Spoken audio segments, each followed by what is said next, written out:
A friend will not literally share your struggles, and a loved one cannot physically take your pain, and a close one will not stay up the night on your behalf. So look after yourself, protect it, nurture it. Don't give life's events more than what they are really worth. But be certain, when you break, no one will heal you except yourself. When you are defeated, no one will give you victory except your own determination. Your ability to stand up again and carry on is your responsibility. Do not look for your self-worth in the eyes of people. Look for your worth from within your consciousness.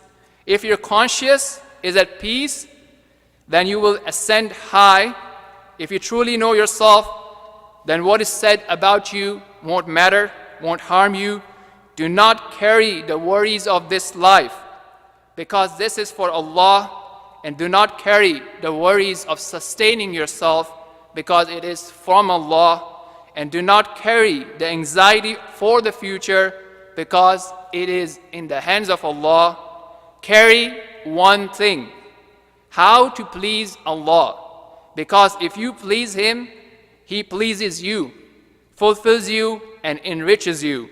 Do not weep for a life that made your heart weep. Just say, "O Allah, compensate me with good in this life and in the hereafter." Sadness departs with a sajda. Happiness comes with a sincere dua. Allah does not forget the good you do, nor does He forget the good you did to the others, and the pain you relieved from the others. Nor will He forget the eye which was about to cry, but you made it laugh. Live your life with this principle: be good even if you don't receive good, not because of others' sake, but because Allah loves the good doers.